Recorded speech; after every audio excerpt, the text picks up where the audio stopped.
Hey guys, welcome back to another episode Up and Running. Thanks for watching.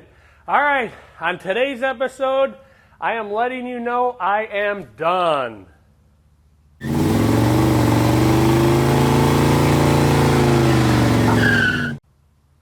All right, so here's what's going on. Here's why I'm done. So just a couple of months ago, I put a new fuel filter in the old Super Bee, and whether you love them or hate them, I put one of these plastic ones in, and I've had these things last a really long time, so I wasn't that worried about it. I've never had one leak actually, but I've typically got them at like an auto parts store, like an AutoZone, O'Reilly's, something like that. So the last time that I put one in, like I say, a couple months ago, I bought a bunch of stuff on eBay, a bunch of old filters and hose and stuff like that because it was cheaper there. And so I ended up, my intent to get that stuff was really to use it on these old cruddy cars that you pull out of the weeds and things like that.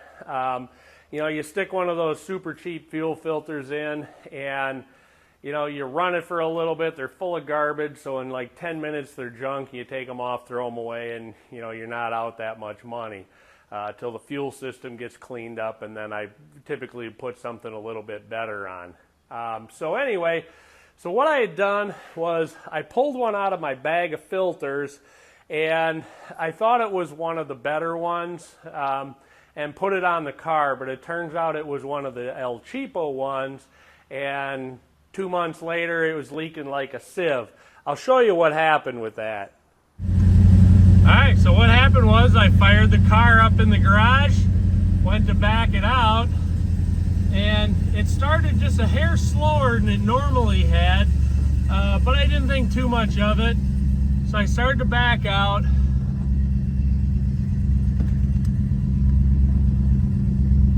And about the time I got out to the road, backed out in the street, and I started smelling gas. And I'm like, holy cow, what's the deal with that? So I looked over back into the driveway, and there was like a 6-inch wide trail of gas out in the driveway. So I was like, oh, holy cow. So I pulled back into the driveway and shut the car off. All right, so you can see where this lid is like seamed onto the body of this, and it was actually spraying out right around this lid. And like I mentioned in the video, it was a huge trail of gas. In a matter of 30 seconds, I probably dumped a couple gallons of gas out, so it was really coming out. So I did the right thing. I bought a metal one, I bought a decent filter, and went ahead and put that on. So the important thing when you do put these inline filters on is there is an arrow on them that shows a flow direction. Be sure you pay attention to that.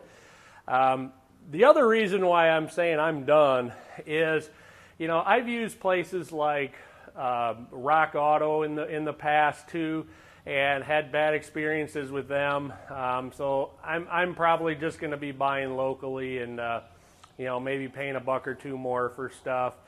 And then I have somewhere to go to take it back. I know I'm going to get treated right. I've got a good relationship with the people at AutoZone here in town. For those of you that don't know my Rock Auto experience, I'll fill you in on that. So I had a 64 Thunderbird convertible. There are videos on it. I'll put a link right up here to one of those. But anyway, I bought a bunch of suspension parts for it because they were quite a bit cheaper, and they came in and they were all wrong. I mean, everything was wrong. I don't know that there was a right part in the whole bunch. So I contacted Rock Auto. They said, send them back, we'll take a look at them. They didn't commit to anything right away. So I sent them back, and they said, yep, you are right. These are not the right auto parts. We confirmed with what I ordered, and I even went back and double-checked what I ordered was correct, and that I didn't, go down a line too far and order something incorrect. But they came back and said, yep, these are not the right parts. So we are going to give you half of your money back. And I'm like, what? I'm like, I should get it all back. And they said, no, it wasn't our fault either because our vendor shipped you the wrong part. So it's not our fault either. So we're going to give you half the money back. So they had all the parts and they only sent me half the money. So that was the one and only time that I dealt with Rock Auto. So I am done with them. But anyway, let's go take a look in the other shop at that 56 Buick. I got a loyal viewer who wanted to get an update on that. And I know I haven't done a video on it in a while. We've been doing a lot of sanding and, you know, that kind of boring stuff on it. But anyway, let's go check it out. Hey, before I forget, I'll show you the new filter. So there it is right down there. It's a new metal one. Let me get way down there. So there it is. You can see I got the flow direction pointing toward the carburetor, and we should be good to go. So let me hit the key on this and make sure we don't have any leaks or anything. I'll pull my light out of there just in case so it doesn't fall into the fan. That would be super awesome. I'd actually worry more about the fan than the light, although that's an expensive light, but that fan is hard to find. Here we go.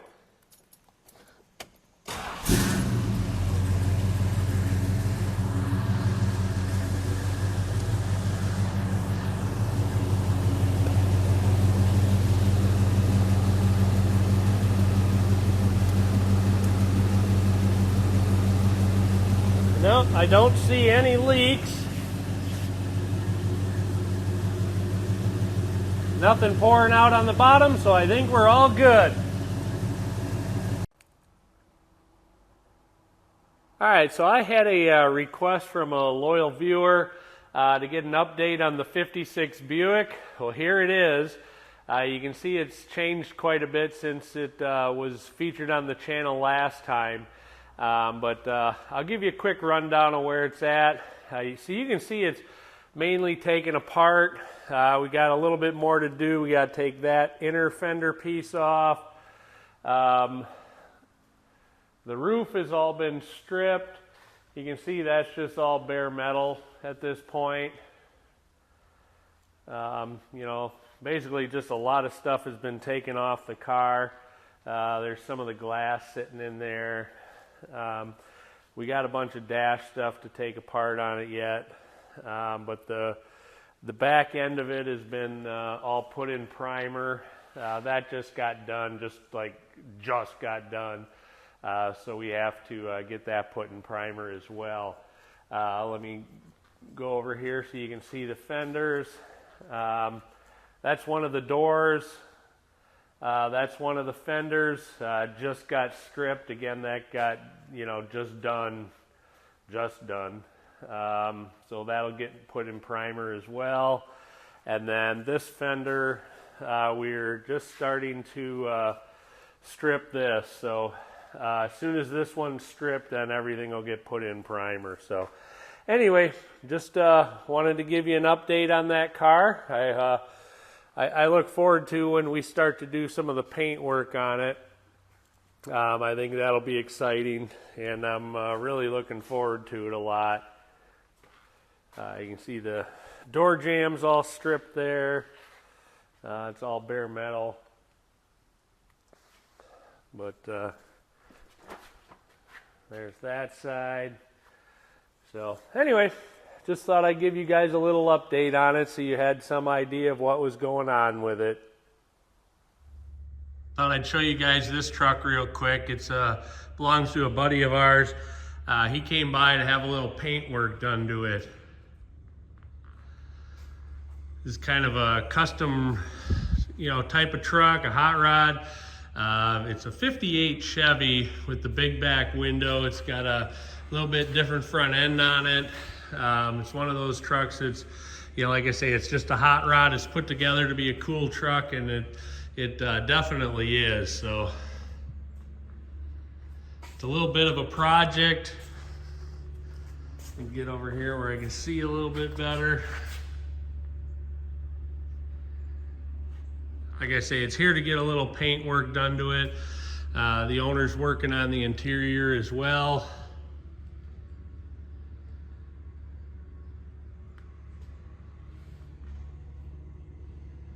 Those are some of the dash pieces that we're going to be working on. So overall, I mean, it's a pretty cool truck. I like it. It's be fun to cruise around in.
My buddy stopped by with the El Camino. Man, I tell you what, whoever did the buffing on this car did an incredible job. It looks fantastic. Whew, it's almost like a professional did it.